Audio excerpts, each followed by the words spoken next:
विद्यार्थी मित्रांनो, आज आपण हेरिडिटी अँड इव्होल्यूशन म्हणजेच आनुवंशिकता आणि उत्क्रांती या प्रकरणाचा अभ्यास करणार आहोत. सर्वप्रथम हेरिडिटी म्हणजे काय? गेल्या वर्षी आपण थोडंफार हेरिडिटीबद्दल बघितलेलंच आहे. इथं पहा डेफिनेशन इथं दिलेलीच आहे. Heredity is the transfer of biological characters from one generation to another via genes. Genes म्हणजे जनुक आणि जनुकांच्या साहाय्यानं बायोलॉजिकल कॅरेक्टर्स म्हणजे काही जैविक लक्षणं असतात ती एका पिढीतून दुसऱ्या पिढीकडे संक्रमित होणं यालाच आपण हेरिडिटी असं म्हणतो. हेरिडिटी म्हणजे आनुवंशिकता. तर ह्याचा प्रथम शोध किंवा त्यातलं जे महत्त्वाचं संशोधन आहे ते कुठल्या शास्त्रज्ञानं केलं तर Gregor John Mendel is pioneer of the modern genetics. Mendel या शास्त्रज्ञानं हेरिडिटीचा महत्त्वाचा शोध लावलेला आहे.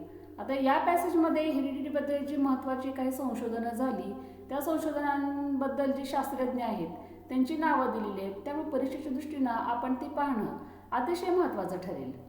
It took a long time to understand the conclusions of his research about heredity. In 1901, the reasons behind the sudden changes were understood due to the mutation theory of Hugo de Vries. म्हणजेच पहा, Hugo D व्राईस या शास्त्रज्ञानं Hugo D व्राईस या शास्त्रज्ञाने mutational theory म्हणजे उत्परिवर्तनाची जी theory किंवा सिद्धांत आहे तो मांडला. Meanwhile, in 1902, Walter Sutton observed the paired chromosomes in the cells of grasshopper. Until then, it was not known to anyone.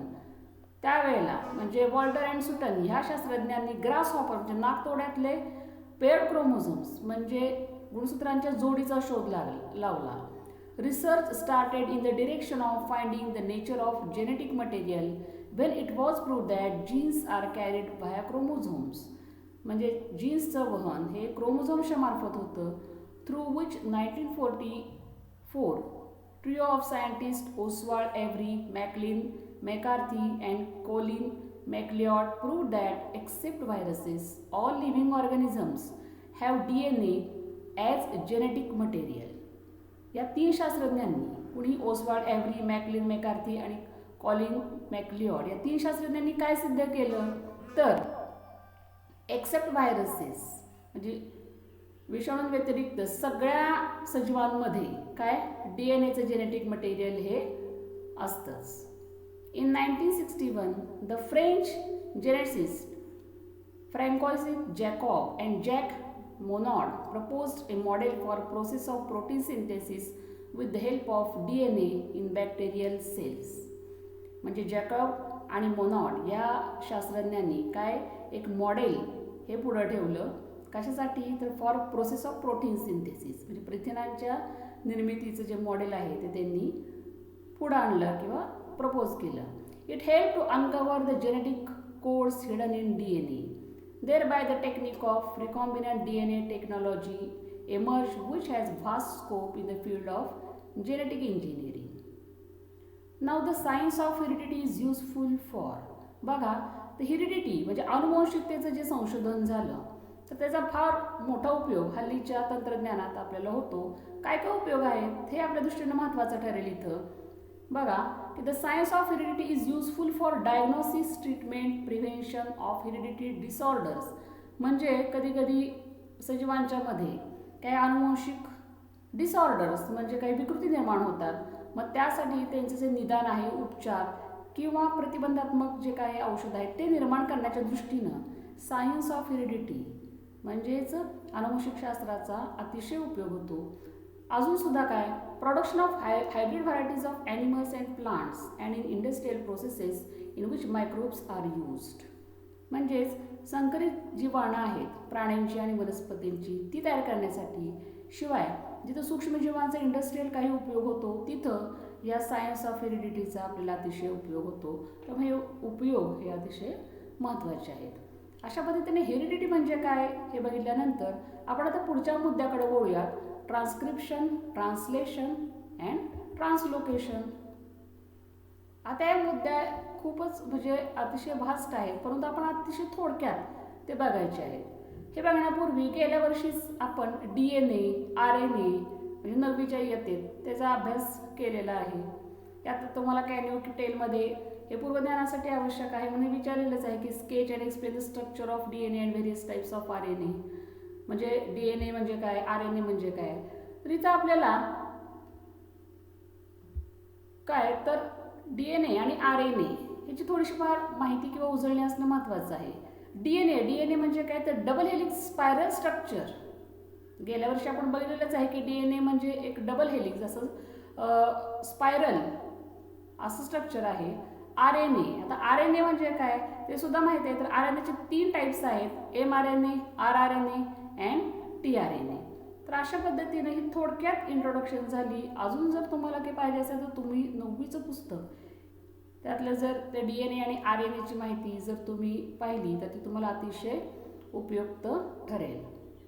DNA म्हणजेच काय, डीऑक्सिरायबोन्यूक्लिक ॲसिड. RNA म्हणजे काय तर रायबोन्यूक्लिक ॲसिड. अशा पद्धतीने आपण त्यांचे लॉंग फॉर्म लक्षात ठेवले पाहिजेत. तर यात काय काय मुद्दे दिले आहेत ते बघूयात. With the help of RNA the genes present in the form of DNA participate in the functioning of cell and thereby control the structure of functioning of the body. म्हणजेच काय तर आपल्या शरीरामध्ये जे DNAतले जीन्स असतात किंवा जनुक असतात ते RNAच्या मदतीनं आपल्या शरीराचं कार्य नियंत्रित करतात. Information about protein synthesis is stored in DNA and synthesis of appropriate proteins as per requirement is necessary for body. These proteins are synthesized by DNA through RNA. This is called central dogma. म्हणजेच काय पहा की आपण जे आपल्या शरीरामध्ये प्रोटीन्सची निर्मिती होत असते किंवा प्रथिनांची निर्मिती ही होणं आवश्यक असतं आणि ही प्रोटीन्स किंवा ही प्रथिनं ही कशामार्फत निर्माण होतात. The proteins are synthesised by DNA through RNA. म्हणजे RNAच्या मदतीनं DNA मार्फत ही प्रोटीन्स तयार होत असतात. त्यालाच आपण काय म्हणतो, सेंट्रल डॉग्मा. सेंट्रल डॉग्मा असं त्याचं नाव आहे. So that is a definition of central dogma. mRNA is produced as per the sequence of nucleotides on DNA. Only one of the 2 strands of DNA is used in this process. The sequence of nucleotides in mRNA being produced is always complementary to the DNA strand used for synthesis. बघा आता या सगळ्या ओळींचा अर्थ काय होतो. तर protein सिंथेसिसमध्ये mRNA तयार होत असतं आणि मग DNAच्या धाग्यावरील न्यूक्लिओटाइड्सच्या क्रमानुसार पूरक क्रम असलेला mRNA रेणू तयार होत असतो. कुठला रेणू तयार होत असतो, mRNA नावाचा रेणू तयार होत असतो.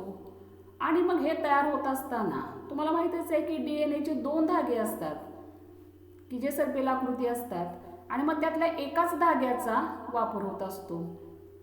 Only one strand is used असं इथं सांगितलेलं आहे. Besides there is uracil in RNA instead of thymine of DNA. इथं RNAमध्ये युरॅसिल नावाचा घटक असतो, DNAमध्ये थायमिन असतं, त्याच्याऐवजी RNAमध्ये युरॅसिल नावाचा घटक असतो. This process of RNA synthesis is called as transcription. मग शरीरामध्ये RNA तयार होण्याच्या या प्रक्रियेलाच आपण ट्रान्स्क्रिप्शन असं म्हणतो. तर ट्रान्स्क्रिप्शन म्हणजे काय हे बघितल्यानंतर आपण पुढच्या भागाकडे जाऊयात.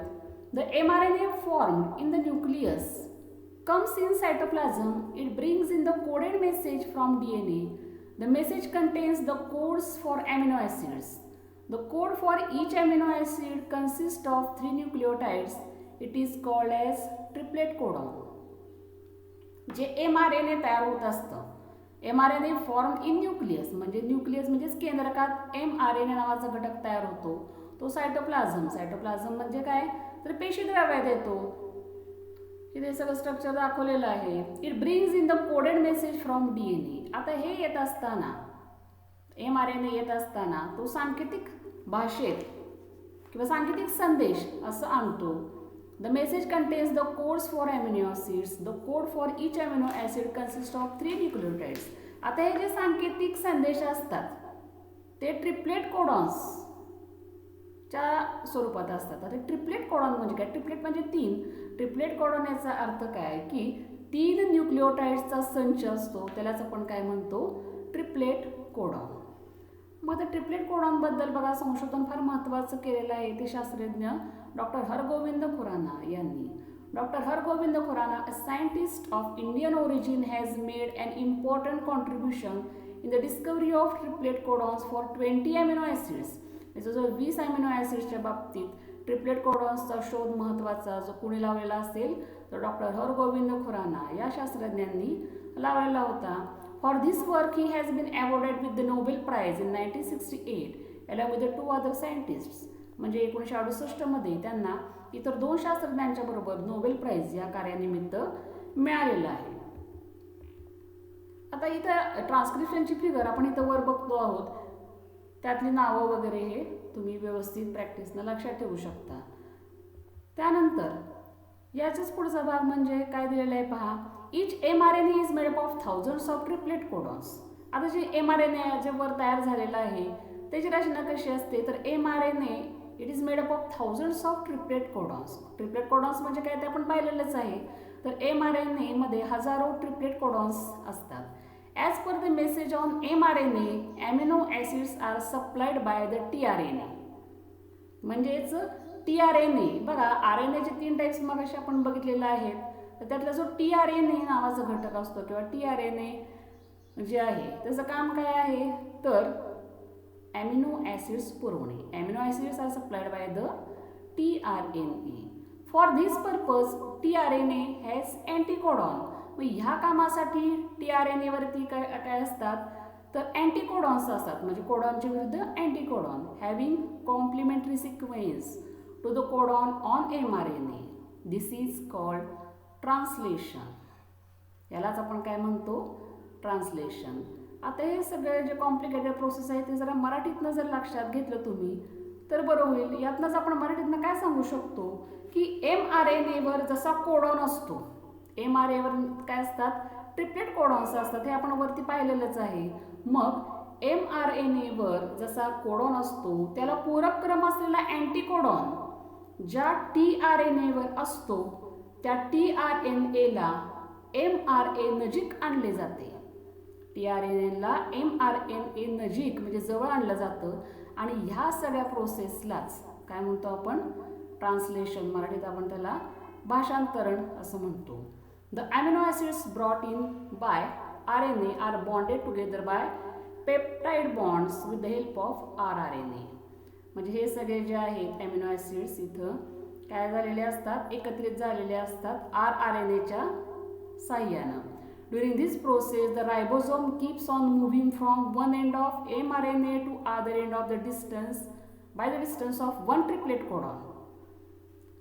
म्हणजे या प्रक्रियेमध्ये काय होतं की ribosome keeps on moving from one end of mRNA to the other end. म्हणजे रायबोझोम नावाचा जो घटक आहे इथं फिगरमध्ये बघा रायबोझोमची आकृती दिलेली आहे. हे रायबोझोम्स इथं दाखवलेले आहेत. तर रायबोझोम हे काय करतात the ribosome keeps on moving from one end of mRNA to the other end. mRNAच्या एका टोकाकडून दुसऱ्या टोकाकडे सरकत जातात. किती अंतरानं to the other end by the distance of one triplet codon. एकेका ट्रिपलेट कोडॉनच्या अंतरानं ते रायबोझोम mRNAच्या एका टोकाकडून दुसऱ्या टोकाकडे सरकत जातात. This is called as translocation. यालाच आपण काय म्हणतो translocation. Such many chains come together to form complex proteins. These proteins control various functions in the body of living organisms and their appearance too. आणि मग इथं काय होतं की many chains come together to form complex proteins. अशा पद्धतीनं अनेक chains अनेक शृंखला प्रोटीन्सच्या आपल्या शरीरामध्ये तयार होतात. प्रथिनांच्या अनेक शृंखला आपल्या शरीरामध्ये तयार होत असतात. दीज प्रोटीन आता यांचं कार्य काय होतं काय प्रथिनांचं कार्य काय राहतं. These proteins control various functions in the body of living organisms and their appearance too. म्हणजे सजीवांच्या मधले वेगवेगळी कार्य नियंत्रित करण्याचं काम हे काय करत असतात तर ही प्रोटीन्स करत असतात. Living organisms can produce new individuals like themselves due to genes only and some of those genes are transmitted to the next generation without any changes. आपल्याला माहीतच आहे की सजीवांची निर्मिती होत असते. तर सजीवांची निर्मिती कशामुळे होते तर रिप्रोडक्शन. आणि living organisms can produce new disease like themselves due to genes. आता हे सगळं कार्य कशामुळे होत असतं, तर जीन्स आपल्या शरीरातली जनुकं जी असतात त्याच्यामुळं काय होत असतं की एका पिढीतली लक्षणं ही दुसऱ्या पिढीत संक्रमित होत असतात without any changes. Some of those genes are transmitted to the next generation without any changes. म्हणजे जीन्स एका पिढीकडून दुसऱ्या पिढीकडे संक्रमित होत असतात. Due to this some of the characters of parents are transmitted to their offsprings. त्यामुळे काही जी लक्षणं आहेत म्हणजे पालकांची जी काही लक्षणं आहेत ती त्यांच्या संततीमध्ये उतरलेली असतात, सारखेपणा असतो. Due to this some of the characters of parents are transmitted to their offsprings. However sometimes sudden changes occur in those genes. परंतु कधी कधी काय होतं की या जीन्समध्ये किंवा जनुकांमध्ये अचानक काही बदल घडतात. Sometimes any nucleotide of the gene changes it's position. एखादी न्यूक्लियोटाइडची जागा अचानक बदलते त्या जीन्समधली आणि त्यामुळं काय होतं, that causes a minor change. त्यामुळे काही थोडेसे बदल घडून येतात. Which is nothing but the mutation. यालाच आपण काय म्हणतो, म्युटेशन. म्युटेशन म्हणजे उत्परिवर्तन. म्हणजे न्यूक्लियोटाइडमध्ये काही जागेचा बदल जर झाला तर काही फरक किंवा काही बदल आढळून येतात आणि त्यालाच आपण काय म्हणतो, म्युटेशन म्हणजेच उत्परिवर्तन. Some mutations may minor but some may be considerable. काही उत्परिवर्तन हे किरकोळ असतात परंतु काही लक्षणीय असतात म्हणजे लक्षात घेण्याजोगे असतात. For example, mutation may cause the genetic disorders like sickle cell anaemia. मग म्युटेशनचा जर म्हणजे लक्षणीय जो परिणाम जर आपण बघितला तर त्याचं एक उदाहरण इथं दिलेलं आहे. तर mutation may cause genetic disorders like sickle cell anaemia. Sickle cell anaemia सारखा दोष किंवा जनुकीय दोष हा म्युटेशनमुळं निर्माण होतो. 9वीत आपण सिकल सेल ॲनिमिया म्हणजे काय ते बघितलेलं आहे. आता ह्याच्यानंतर जे इव्होल्युशन जे आहे ते आपण पुढच्या टेक्स्टमध्ये बघू.